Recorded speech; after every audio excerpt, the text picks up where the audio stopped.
వర్ధన్నపేట అయినా తెలంగాణలోని ఏ పేట అయినా ఇవాళ ప్రజలు ఒకటే టైం కోసం ఎదురు చూస్తా ఉన్నారు.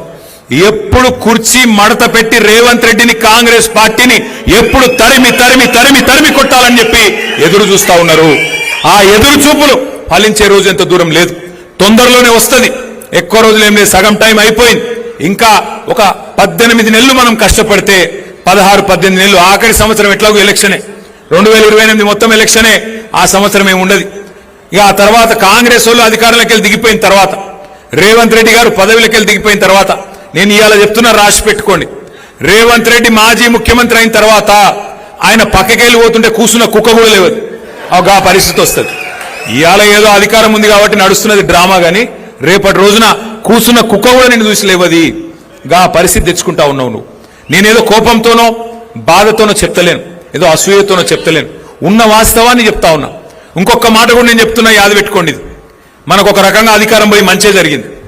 ఎందుకంటే కుండ వలిగితే వలిగింది కానీ కుక్క బుద్ధి తెలిసిందన్నట్టు అయింది. ఇవాళ ఎవడు మనోడు, ఎవడు మనోడు, ఎవడు నిజమైన కార్యకర్త, నిజమైన తెలంగాణ బిడ్డ, ఎవడు నిజమైన కేసీఆర్ బిడ్డ ఇవాళ తెలిసింది.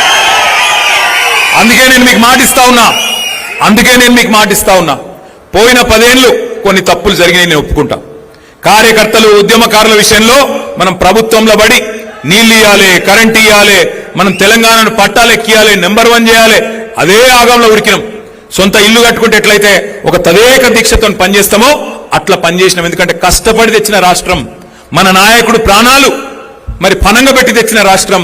ఈ రాష్ట్రాన్ని నవ్వేటోన్ ముంగట జారిపట్టేట్టు చేయొద్దు అని చెప్పి 10 ఏళ్ళు తపస్సు లెక్క అభివృద్ధి యజ్ఞం చేసినాం. కానీ నేను మీకు మాటిస్తున్నా, వచ్చే 5 ఏళ్ళు అట్లుండదు.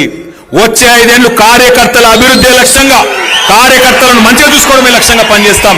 ఇదేదో మీ సప్పట్ల కోసం ఇంకో దానికోసం నేను చెప్తలేను. నేను ఎందుకు చెప్తున్నా అంటే 25 ఏళ్ళు నిండింది పార్టీ.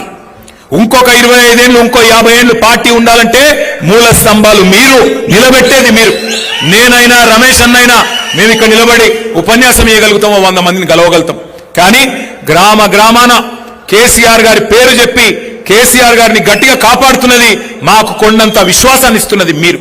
కాబట్టి వచ్చే 5 ఏళ్ళు నేను మళ్ళా చెప్తా ఉన్నా, వచ్చే 5 ఏళ్ళు ఏది మర్చిపోం. మనని ఇబ్బంది పెట్టినోని మర్చిపోం, మన మీద కేసులు పెట్టినోని మర్చిపోం, అట్లాగే మనతో నిలబడ్డోళ్ళని కూడా మర్చిపోము. తప్పకుండా నేను చెప్తున్నాను, కేసీఆర్ సార్ అంత మంచోన్నైతే కాదు. వచ్చే 5 ఏళ్ళు చెట్టినాయుడికి, ఆయన బృందానికి సినిమా చూపెట్టే బాధ్యత నాది. పక్కా ఇడిసిపెట్ట.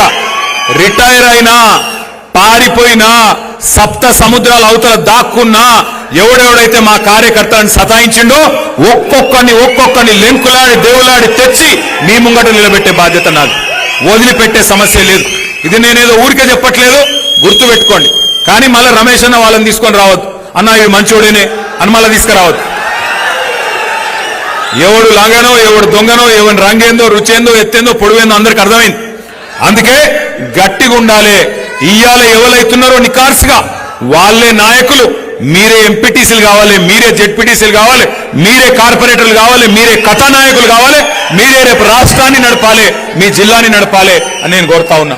దయచేసి మరి ఆ పరిస్థితి రావాలి, మళ్ళా కేసీఆర్ ముఖ్యమంత్రి కావాలి అంటే ఏం చేయాలి? 2 పనులు చేయాలి. మనం ఏం చేయాలి? ఒకటి, తప్పకుండా మన మెంబర్షిప్ కార్యక్రమాన్ని సీరియస్గా తీసుకోవాలి. అందులో మరి చాలు చేయరా